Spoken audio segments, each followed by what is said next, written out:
Isaac Silveira, um florentino de alma e coração, mas que, como muitas outras pessoas na vida, fez opções. Uma das opções foi escolher a Ilha do Faial por ilha adotiva, por ilha maternal, paternal, tudo o que lhe quisermos chamar. Ou seja, Isaac Silveira é um faialense também, para todos os efeitos. Bom, mas nós vamos voltar enquanto florentino. O Isaac, se não se importa, vai partilhar com todos nós onde nasceu e como é que foi a sua infância por aquelas paragens tão longínquas. Ora, muito bem. Primeiro que tudo, boa tarde. Onde é que eu nasci? Começando pelo princípio, nasci na Ponta da Feijão, como diziam os meus amigos da Feijão Grande, debaixo da Rocha da Ponte, com muito orgulho, e foi lá que eu vivi até aos meus 25 anos de idade. Passo um pequeno período em que vivi na Feijão Grande. Excetuando aquele ano e qualquer coisa em que me ausentei para cumprimento do serviço militar.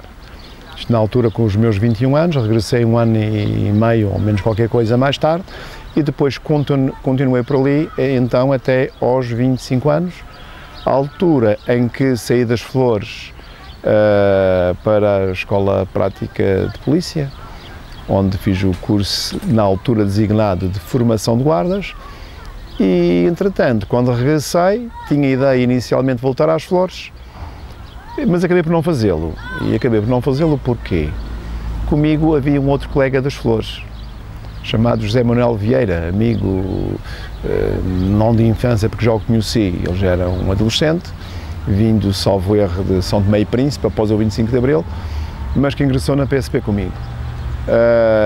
Como na altura estávamos aqui ambos e um de nós era para ir para as Flores, no caso em concreto eu, porque tinha melhor classificação que ele, o homem começou a lamentar a sua vida, ele era casado, tinha 2 filhos, e eu fui bom samaritano, creio eu, deixei-o ir para as Flores, ter com a sua esposa e com os seus filhos.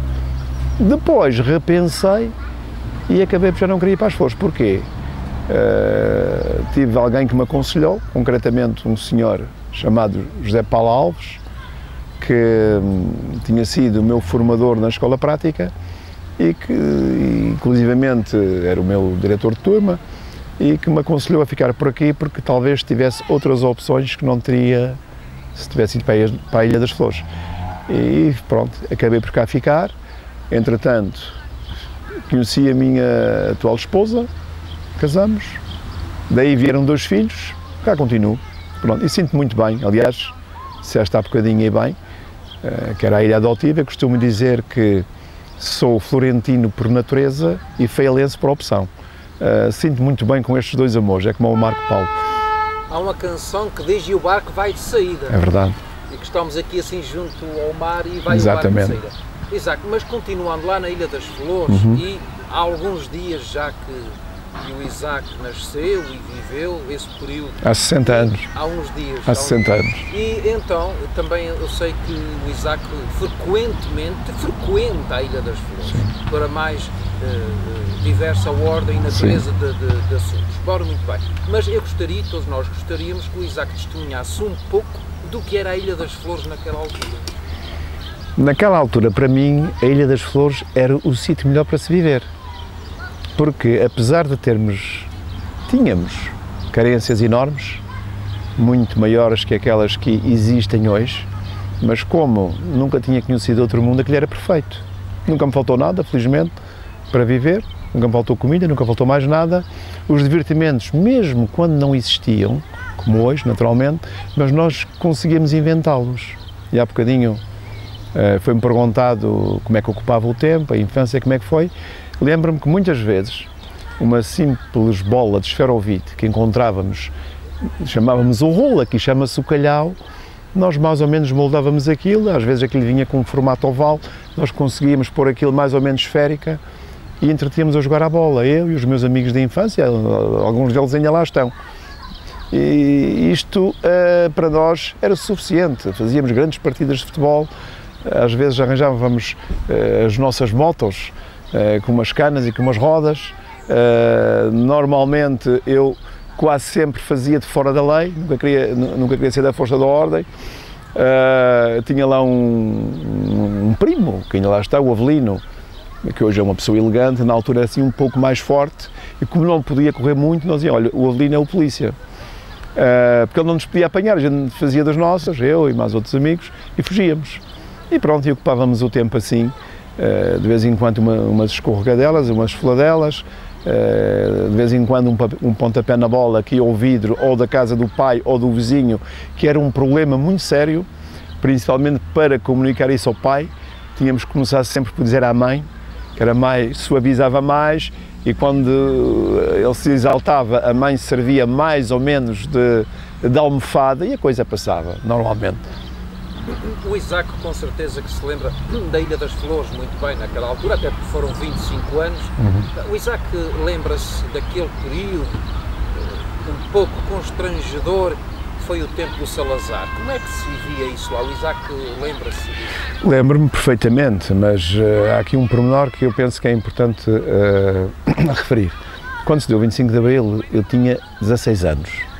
E não era uma pessoa muito esclarecida politicamente. Aliás, hoje talvez não seja também, mas tenho uma ideia do que é uma ditadura, do que é uma democracia. Na altura não, e se calhar ainda bem. Agora, recordo-me do meu pai falar, também não era assim uma pessoa com muitos conhecimentos na matéria, mas falava-se das carências, das necessidades, da vida difícil. O meu pai, como tantos outros, ganhava pouco, o dia que trabalhava ganhava, quando não se trabalhava não se ganhava, e vivia-se com muita mais dificuldade que aquela que se vivia de outros. Isso à par da proibição que existia em relação às pessoas explanarem as suas próprias ideias em tudo o que dissesse respeito à vida política.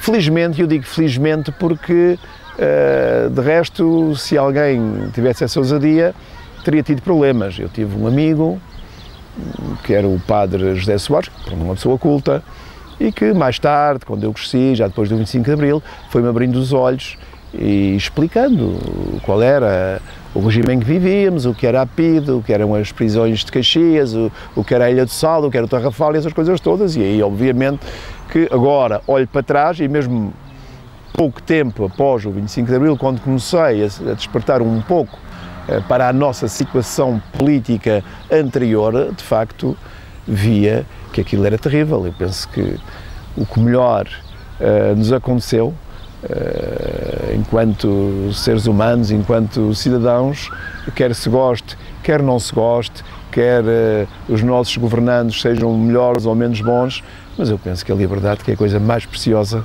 que nós temos na nossa vida. Por nada gostaria de voltar atrás. Falando-se da Ilha das Flores e do Corvo, as duas ilhas mais ocidentais do nosso o arquipélago dos Açores, foram, por excelência, as últimas a serem descobertas, segundo a história reza, e como tal, são as últimas sempre em quase tudo. Isto para nos situarmos de que quando da infância do Isaac na ilha, as abundâncias não abundavam. Fala-nos, havia já água canalizada. Fala-nos como era essa história, aí as lojas, quantos metros, quantos quilómetros tínhamos que andar para ir fazer uma compra e etc. Na Ponta da Fajã, felizmente, eu sempre conheci uma pequena mercearia, que era ainda de um familiar meu, um pouco afastado, que era o Sr. José Valadão, e que ficava mesmo ao pé da casa dos meus pais. Era uma coisa pequena, mas que mais ou menos dava para abastecer as pessoas. Eu tenho uma ideia que, por exemplo, ia lá muitas vezes comprar petróleo, que chegava num carro de bois, num bidão de 200 litros. Exatamente, vinha um carro de bois, trazê-lo ali por caminho de calçada, entre a Fajã Grande e a Ponta não havia estrada. Eu lembro-me perfeitamente dessa estrada ser aberta, aqueles 2 quilómetros. Lembro-me de haver em pontes e madeira por onde se passava e que em dias de chuva era um problema, nomeadamente pela Ribeira das Casas, a Ribeira do Cão, a Ribeira do José Fraga e o próprio Grotão, que de vez em quando chovia muito, chegou a haver lá alguns acontecimentos, alguns enchentes.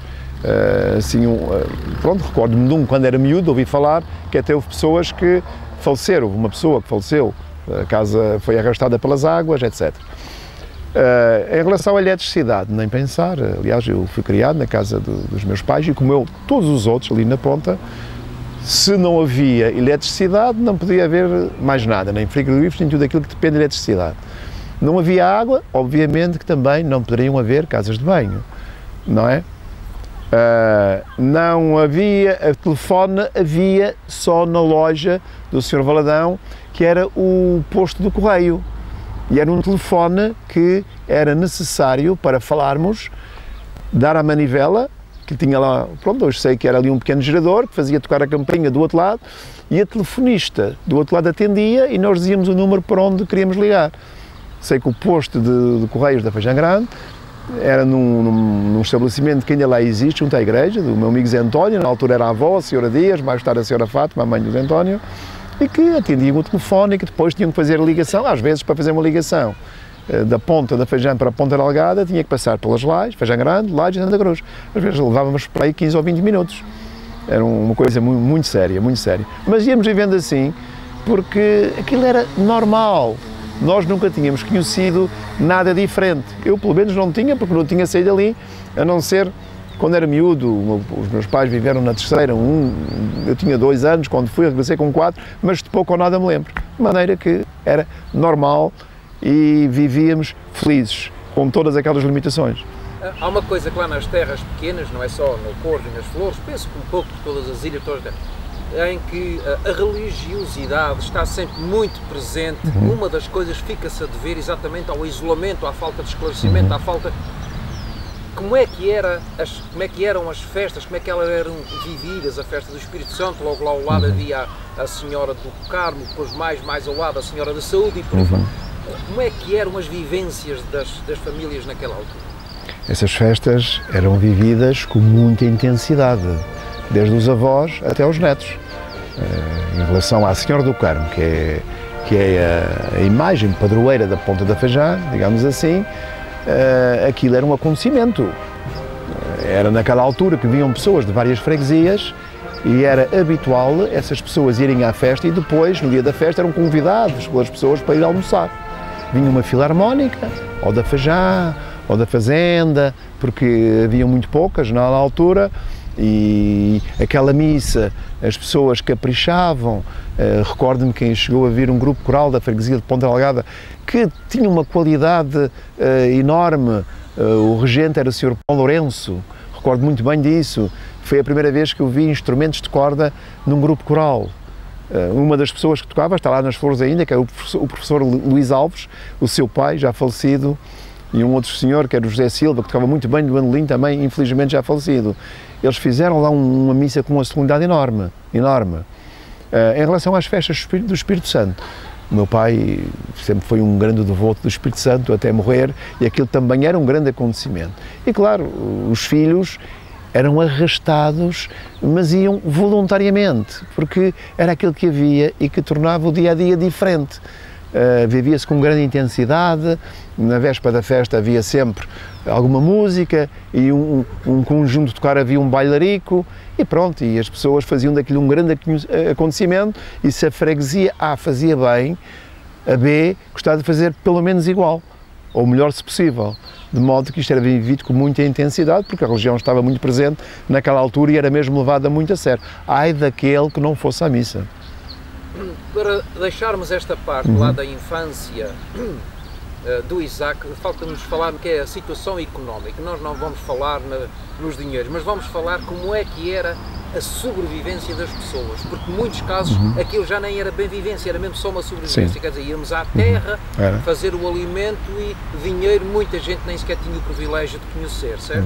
Fala-nos um pouquinho. É verdade, aliás eu penso a casa dos meus pais, que era uma casa semelhante a muitas outras, não sei o que se passava nas outras, mas a dos meus pais era assim. Bens essenciais para a sobrevivência existiam sempre. Porquê?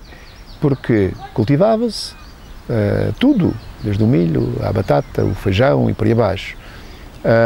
No mês de dezembro, tradicionalmente, matava-se quase sempre 2 porcos que faziam ou permitiam que a pessoa tivesse algo diferente para ir comendo ao longo do tempo, não é? A linguiça, os torresmos, o toucinho, as couves com carne, etc, etc. De maneira que dinheiro não havia, mas necessidades nunca passávamos por essa via. Havia ainda outra coisa, as flores, naquela altura, tal como ainda hoje, era uma ilha rica em peixe, lapas. Na altura da erva patinha apanhava-se aquilo em grandes quantidades e ia-se comendo, não é? E eram coisas boas. Eu recordo, por exemplo, da minha falecida mãe, de vez em quando dizia assim, olha, eu não sei agora o que é que havia a fazer para o jantar, pá, não me lembro, jantar, almoço, chamava-se ao jantar, não é? Almoço, jantar e ceia equivale ao pequeno almoço, almoço e jantar. Ela às vezes pegava numa cestinha, descia ali pela canada da levada abaixo, como nós a designávamos, ainda hoje se designa assim, e passado para aí 2 horas vinha com meia cesta de lapas. Pronto, pão de milho havia, porque ela cozia no forno, aliás, não havia pão para comprar no estabelecimento comercial, o pão era cozido pela dona da casa todas as semanas. E posso já agora acrescentar que o dia em que a minha mãe cozia o pão era um dia terrível, porque a casa era apertada, nós éramos miúdos, tenho mais 2 irmãs e às vezes andavam por ali algum rebuliço. Como irmãos, às vezes já havia ali umas picardias e a minha mãe ficava pior que estragada, porque agora percebo, não é? Queria trabalhar, o sítio era apertado e nós andávamos por ali a perturbá-la, não é? Era um dia terrível, mas era assim que sobrevivia, disseste, e bem. Exato, nós para deixarmos mesmo definitivamente este assunto da mocidade, vamos ter que falar num assunto pelo qual eu iria mesmo dizer que, eu vou arriscar um número suave, 70% dos florentinos não têm conhecimento e que o Isaac tem, até porque afetou a família diretamente, e o Isaac tem um empenho enorme neste assunto. Fala-nos um pouquinho do que foi aquele naufrágio da lancha dos Romeiros, que foi das Flores para, mais concretamente, aquela zona da ilha, não é? Sim. Ponta, Fajã e alguma coisa da Fajanzinha, e que acabaram por sucumbir lá na Ilha do Corvo. Na Ilha do Corvo, nos Calhaus. Fala-nos um pouquinho do que é que se lembra dessa altura. Olha, primeiro que tudo, eu lembro-me de ter crescido ouvindo falar desse naufrágio. Esse naufrágio afetou diretamente a família do meu pai. Eu não era nascido, como é óbvio, porque o acidente deu-se em 1942. Eu sei isso porque fui pesquisar ao Tribunal de Santa Cruz das Flores. O meu pai tinha 15 anos, era o filho mais velho e tinha mais 9 irmãos. E o meu avô tinha 39 e faleceu nesse acidente. Mas o que é que eu sei do acidente? Eu sei que uma lancha chamada Senhora da Vitória saiu da Feijão Grande com algum atraso em direção à Ilha do Corvo, porque um grupo de pessoas, 34, salvo erro, ou 35, iam à festa de Nossa Senhora dos Milagres. Cá está a religiosidade, mais uma vez. Acontece que, isto eu li nos autos, ao chegarem ao Corvo, o mar perfeitamente calmo, como azeite, passa a expressão, ou como se costuma dizer, houve uma confusão por parte do, tecnicamente chamado arrasto, do mestre da lancha, e confundiu uma luz que estava no calhau aos caranguejos com a luz de enfiamento do porto. Aproou a lancha para aquela luz e foi de encontro às rochas, mesmo junto à terra, A lancha era uma lancha em madeira, cabinada, muita juventude, principalmente senhoras, que naquela altura praticamente nenhuma sabia nadar. Eram mais ou menos 23 horas, estava escuro e, obviamente, que se deu uma grande confusão. Pior que isso, a lancha encalhou, havia ali uma pedra que nós nas Flores designamos por alagadas, aquelas pedras que ficam quase à tona d'água, principalmente com a maré vazia, rebentou uma tábua e encheu de água. Com isso o motor, que era a gasolina, foi-se abaixo, desligou-se. E a lancha ficou sem manobra. Isso na altura que o mestre tentou puxá-la à retaguarda. E a partir daí, pronto, as pessoas caíram à água, outros atiraram-se, alguns salvaram-se, outros foram socorridos por pessoas que entretanto se aperceberam e foram em socorro delas, mas infelizmente faleceram, salvo erro, 17 pessoas, entre as quais o meu avô paterno. Da Ilha das Flores, e como eu disse inicialmente, diria que 70% das pessoas, que na verdade deve ser muito mais, não têm conhecimento disso, mas não obstante isso, os corvinhos todos os anos fazem uma cerimónia religiosa em imagem a esse naufrágio, Sim. que é muito de louvar. Sim. E que nós já tivemos a oportunidade de ter imagens e vamos Sim, voltar a sim. ter. Agora, deixando essa passado, o Isaac sai das Flores pela primeira vez para o serviço militar, correto? Não, eu tinha saído já 2 vezes. A primeira foi, como disse há pouco, quando era miúdo, o meu pai resolveu ir viver para a Ilha Terceira, mas foi com 2 anos, regressei com 4, praticamente nada me recordo. Depois, aos 21 anos, ou seja, no ano que eu entrei no serviço militar, já tinha 20 cá ao Faial, passar aí uns dias em casa de um familiar que tinha aí, mas por pouco tempo. Mas sair por um período prolongado, efetivamente, foi para a vida militar. Fui para a Ilha de São Miguel, sentei praça. Para o Exército? Sim, para o Exército. Sentei praça no então designado Regimento de Infantaria de Ponta Delgada, nos Arribes, que era o 18. Logo no dia, e foi em maio, nesse mesmo dia, ou seja, no dia que recebi a fardinha, fiquei a saber que teria que ir para a APE e, por conseguinte, ir para o continente fazer a recruta e a especialidade. E foi isso que aconteceu. Qual foi a escola já agora? Foi em Porto Alegre. Fui para o CIP, Centro de Instrução da Polícia do Exército.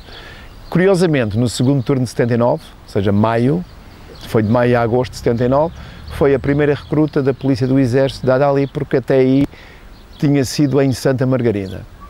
Fiz a recruta lá, a especialidade, e depois regressei à Ilha de São Miguel, já então para o Esquadrão de Lanceiros de Ponta Delgada, e fiquei lá até a final da minha vida militar, que terminou em agosto de 1980. E que tudo correu em paz e amor. Sim, não, impecável, adorei aquele período da minha vida, foi muito bom. É que adorou, porque o Isaac, logo de seguida, vai-nos contar qual foi o período de pausa, resolveu continuar a ser militar. E aí foi para uma força militarizada chamada pela PSP. Conta-nos como é que foi isso, o que é que aconteceu? Pronto, a questão é muito simples. Eu, na altura, tinha apenas, como habilitações literais, a 4ª classe. E percebi claramente que tinha que me agarrar a alguma coisa que me permitisse ter alguma segurança financeira.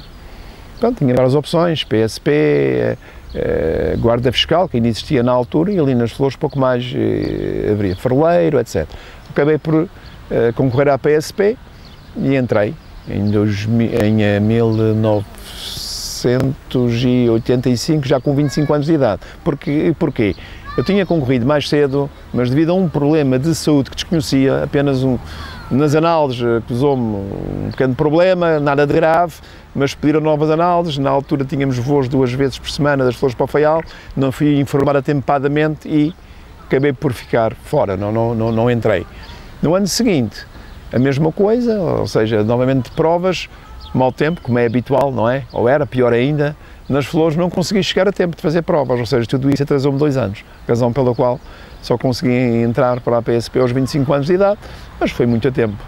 E agora, já que o Isaac é conhecido de muita gente, quer na Ilha do Faial, onde tem praça assente há muitos anos, quer em outras ilhas por onde, ao longo do seu período de trabalho ativo, foi dar formação e foi fazer aquilo que tinha que fazer profissionalmente. Ora, muito bem, fala-nos como é que foi a sua vida. Eu sei que não se pode falar de grandes coisas quando se trata de forças do género, mas vamos começar por comparar como era a sociedade quando o Isaac começou a exercer as suas funções e como é que foi agora, se havia muita diferença, se isto é mais ou menos igual, fala-nos sobre isso. Vamos lá ver, a sociedade em si poderá ter algumas diferenças, porque a vida não é estática, é dinâmica, e falando, por exemplo, do trabalho da PSP, hoje nós somos, ou deparamos-nos com situações que há 30 anos era impossível de acontecer. Eu vou dar um exemplo muito simples. É frequente um cidadão chegar a uma esquadra de polícia e denunciar um furto de um telemóvel, por exemplo. É um exemplo. Há 30 anos isso não acontecia, não é? Ou num computador. Quanto ao resto, os problemas da sociedade não diferem muito, na minha opinião, daquilo que acontecia há 20 ou 30 anos atrás. Penso que os problemas continuam a ser os mesmos, talvez de forma diferente, mas os problemas sociais continuam a ser muito semelhantes. Continua a haver problema a nível de menores, continua a haver problemas a nível de muitas coisas, a nível de toxicodependência, a nível de violência doméstica, muitas coisas. Portanto, a sociedade, na minha opinião, não difere muito, apesar de hoje depararmos com muitas tecnologias, o contacto das pessoas seja maior, talvez as pessoas estejam um bocadinho mais despertas para alguma coisa que não estava naquela altura e recorrem mais às forças de segurança, são melhor informadas. Agora, a sociedade em si, propriamente, eu penso que os problemas que existiam naquela altura são muito semelhantes àqueles que ocorrem hoje, não tem grandes diferenças, para ser sincero. O Isaac entrou para a polícia, com certeza, num escalão hierárquico um pouco mais baixo do que aquele que naturalmente. Nós conhecemos também o suficiente da sociedade para saber que, de um modo geral, tudo é conquistado. Claro. É fruto do nosso trabalho. Ora, muito bem, o Isaac fala-nos de como é que foi a sua trajetória. Foi trabalhar muito, dedicar-se muito. Fala-nos um pouquinho dessa trajetória. Olha, primeiro que tudo tive que estudar. Eu disse há pouco que naquela altura tinha a 4ª classe e tinha que fazer opções de vida. No mínimo tive que fazer o 12º ano, senão não conseguia depois chegar a lado nenhum. Depois para conseguir isso, tive que estudar à noite, porque trabalhava e tinha que cumprir os meus horários.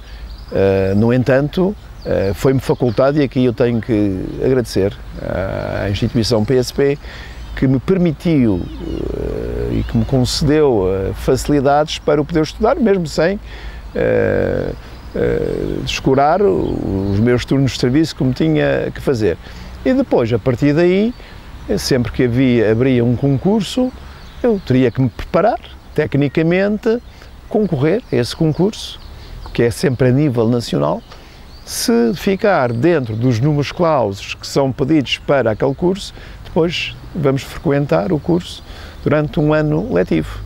Foi isso que aconteceu em relação ao curso de promoção a subchefe, mais tarde ao curso de promoção a chefe de esquadra, sabendo que pelo meio e para reunir as condições, o chefe de esquadra já pertence à categoria de oficiais, tive que passar pela Escola Prática de Polícia como formador ou como monitor, porque só assim é que reunia as condições para poder concorrer. E entretanto as coisas alteraram-se, não é?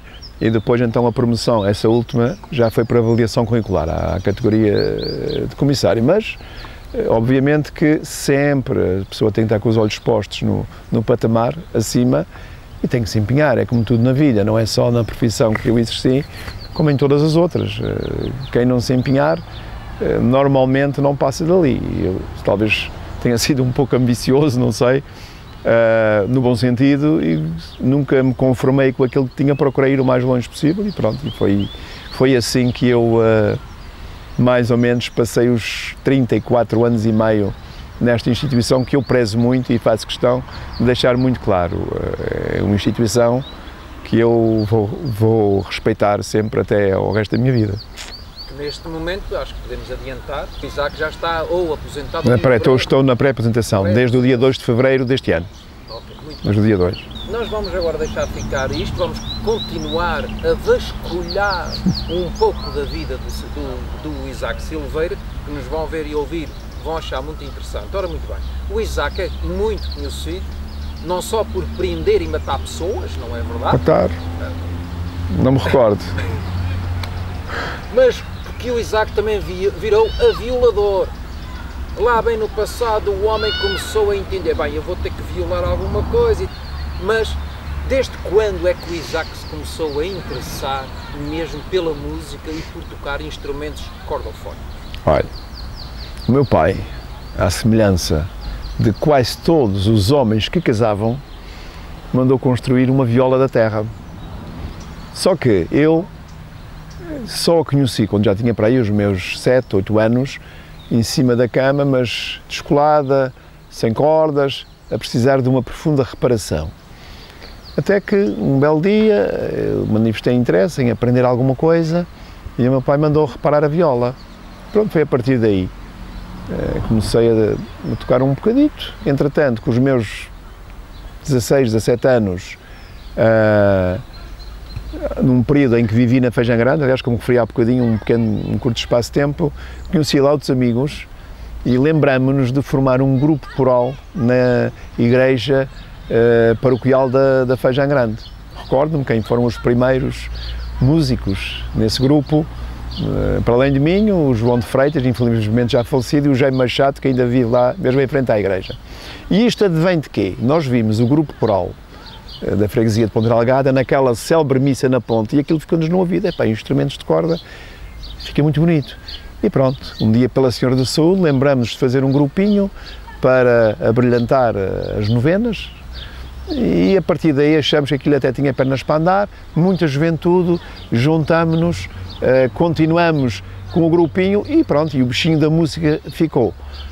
Mais tarde, quando vim para aqui, durante alguns anos pouco ou nada tocava, até que um belo dia alguém achou que eu tinha algum jeito para me dedicar, para tocar fado, pronto. Eu não percebia nada daquilo, como é óbvio, que o fado é um pouco diferente, mais exigente. Mas comecei e já lá vão para aí uns 15 ou 16 anos. E pronto, a partir daí tive mesmo que me dedicar um bocadinho mais a sério e agora faz parte de mim. Só uma curiosidade, porque eu não me lembro se o Isaac referiu, foi autodidata ou teve um... Autodidata, sempre. O pai tinha a viola, mas não sabia tocar? Pouquinho, uma chamarrita, um pezinho, não passava daquilo, mal, passa a expressão mal e porcamente, pronto, arranhava só. E a minha mãe igual. Muito bem, agora vamos para o presente. Isaac Silveira tem a sua vida enquanto pessoa, enquanto cidadão do mundo, um pouco liberta dos afazeres profissionais. Sim. E então, eu sei que o Isaac tem um hobbyzinho na sua vida que vai ajudando a outras pessoas em certas dificuldades, mas digamos que o Isaac abraça quase profissionalmente agora a música. Ele é fados num restaurante da cidade da Horta, semanalmente. O Isaac não rejeita nenhum convite que lhe seja formado a ir a outra ilha dos Açores ou quiçá mesmo fora da ilha. E, sobretudo, tem cá um grupo, que não sei, o Isaac vai dizer há quantos anos esse grupo existe, do qual o Isaac faz parte, e que, sobretudo, há 12 anos consecutivos que levam a cabo um festival que eu chamo de Festival, o Isaac vai lhe dar o nome que quiser, um autêntico festival de fado na cidade da Horta, mas sobre tudo isso o Isaac vai nos falar lá desde o início. Olha, o grupo chama-se Grupo de Guitarras Ecos do Fado e nasceu, passa a expressão, precisamente há 16 anos, foi na altura em que eu comecei a dedicar-me ao fado. Sou um dos fundadores, conjuntamente com mais 5 pessoas, salvo erro, e posso já adiantar que neste momento o grupo está devidamente legalizado, escritura feita no notário, quando atuamos podemos passar recibo a qualquer entidade. Antes passávamos recorrendo a outros grupos que nos faziam esse favor, neste momento estamos devidamente legalizados.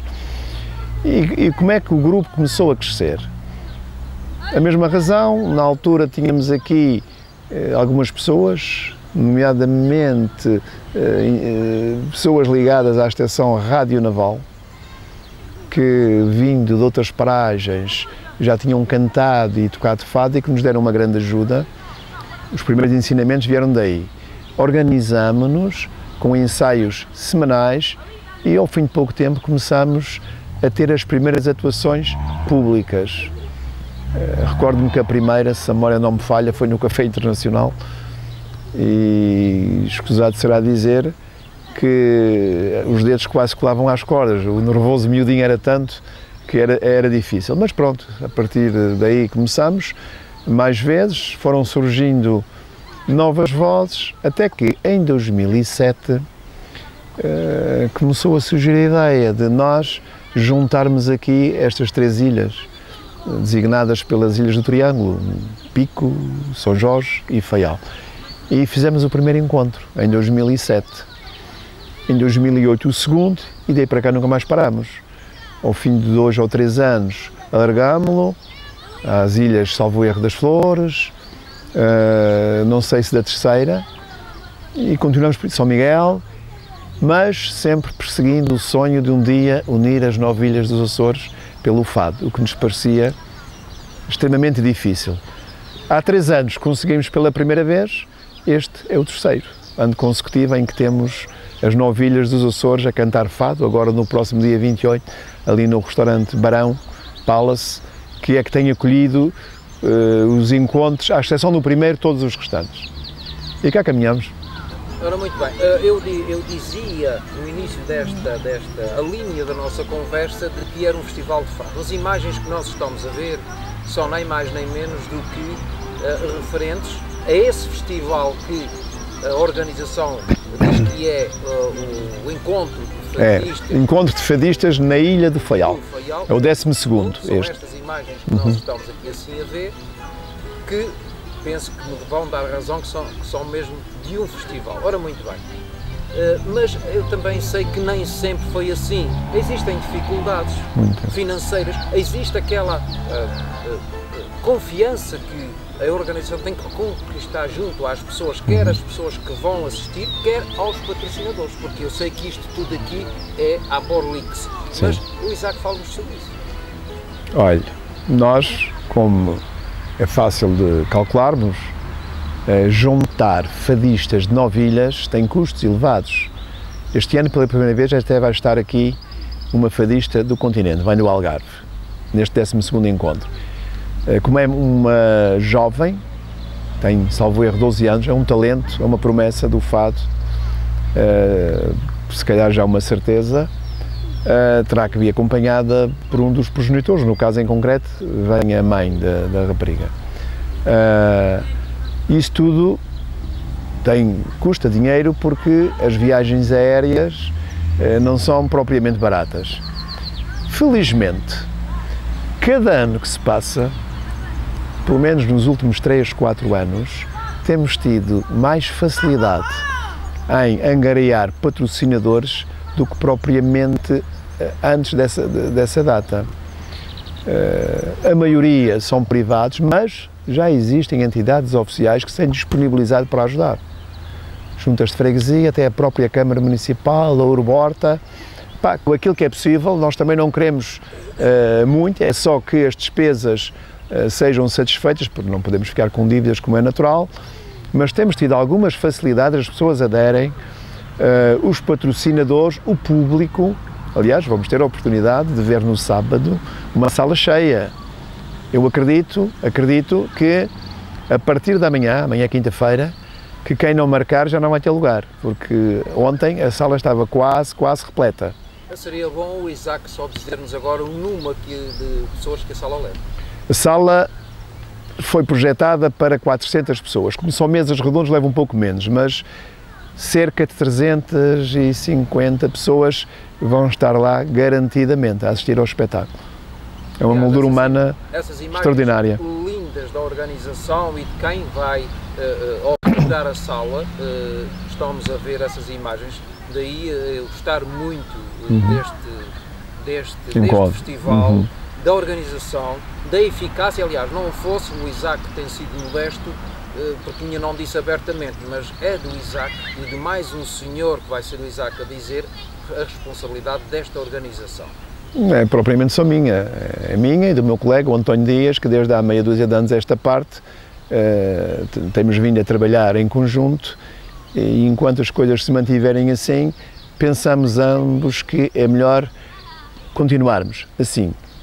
Somos só dois, mas às vezes a quantidade não é bem o mesmo de qualidade, e já temos alguma experiência, isto já funciona mais ou menos no automático, já sabemos propriamente o que é que temos que fazer em cada momento, resolvemos as coisas com simples telefonemas, temos determinadas tarefas que são da exclusiva responsabilidade de um de nós, outras são do outro, isto sem prejuízo de nos apoiarmos sempre que seja necessário. E as coisas funcionam muito bem, muito bem. Aliás, já estiveste cá, e a Luísa, vários anos, e penso que as coisas que falam por si, não é? Modéstia à parte, mas acho que isto tem funcionado bastante bem. Muito trabalho, é certo, mas sem trabalho também não se consegue nada. As imagens que nós estamos a ver são elucidativas do bem-estar, da harmonia, da simpatia, do respeito pelo fado, que são das poucas canções que nós conhecemos que para haver o fado tem que haver um respeito, tem que haver o famoso silêncio do fado. Exatamente. Já foi dito muita coisa acerca do Isaac, com respeito ainda, e para concluirmos, até porque outros afazeres estão na agenda, qual é o feedback que o Isaac vai tendo, não é, e o seu colega de equipe, que é o António, do que acontece naquela noite? O feedback não pode ser melhor. Nós passamos a semana seguinte a ouvir elogios por parte das pessoas, que foi uma noite que tem que continuar, uma noite memorável. Vocês não acabem com isto, continuem, porque isto é uma coisa que não se faz em mais lado nenhum, isto está num patamar que já não se consegue voltar atrás, enfim, outras coisas. Mais pessoas que ao fim, sei lá, 6 meses antes do próximo encontro já nos perguntam datas, querem ir, levam grupos, enfim, acho que todo o trabalho que nós passamos, e para termos uma ideia, eu e o António estamos a trabalhar no 12º encontro desde novembro de 2017. Claro que com alguma calma, contatando patrocinadores, fazendo reservas de passagem para que nada falhe, mas começamos em novembro do ano passado. Estamos em abril de 2018, já lá vão para aí 6 meses, quase. E é assim que se conseguem as coisas. Mas vale a pena porque aquele momento de satisfação que nós vivemos e que experienciamos no final do espetáculo, com aquele público de centenas de pessoas a ouvirem em silêncio e a aplaudir, por vezes em pé, é a maior das compensações que nós podemos ter, e isso dá-nos força para continuar. Isaac, nós estamos mesmo na reta final, só 2 coisinhas agora. O Isaac sei que tem descendência familiar. A minha questão é, dessa descendência, algum tem vocação para os cordofones ou nem por isso?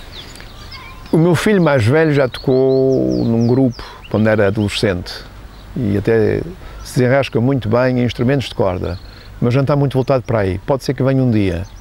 Eu penso que tem talento, mas neste momento tem outras coisas a fazer. Na altura surgiu, enfim, a universidade e, como dizia o Camões, valores mais altos se levantaram. Ele parou um bocadinho por ali. Se um dia quiser, não sei, mas neste momento, para já, não tenho ninguém que esteja, para já, no imediato, a seguir as minhas pisadas. E dada a sua posição atual de disponibilidade um pouco maior do que aquela até então, o Isaac estaria disposto, seria um desafio ensinar alguém?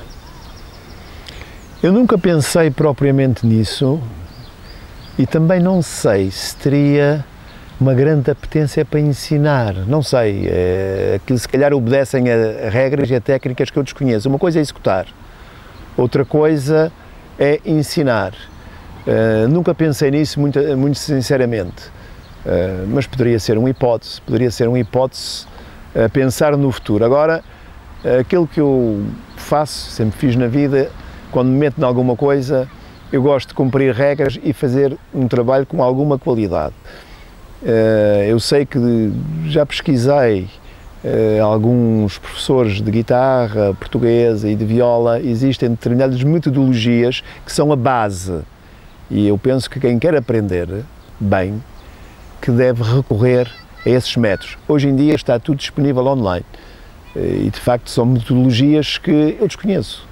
Eu sou um autodidata, se calhar tenho alguns vícios, não é? Que não foram corrigidos na altura, de modo que penso que quem quiser aprender talvez seja melhor recorrer a um técnico mesmo, a um músico que sabe ensinar com regras. Mas, de qualquer forma, se tudo está em aberto, nunca se diz nunca.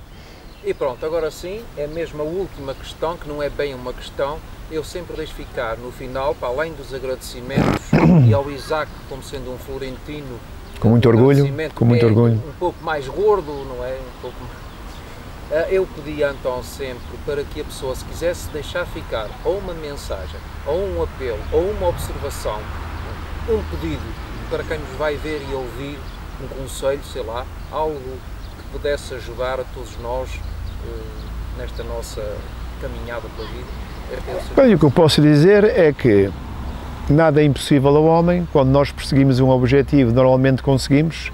Temos é que acreditar em nós próprios, sermos pessoas dedicadas, trabalhar afincadamente e que normalmente conseguimos tudo aquilo que queremos, ou quase tudo, com maior ou menor dificuldade. Com respeito pelos outros, cumprindo as regras, que é muito importante, para que nos possamos sentir bem connosco próprios. Penso que é a base da felicidade do ser humano, sentir-se realizado com o respeito pelos outros. Eu resumia isso nestes dois conceitos, essencialmente. Isaac, muito obrigado por esta atenção e por esta oportunidade, diria eu, quase única dada à agenda por estes dias do Isaac, por poder termos esta conversa. Muito obrigado. Eu é que agradeço. Muito obrigado.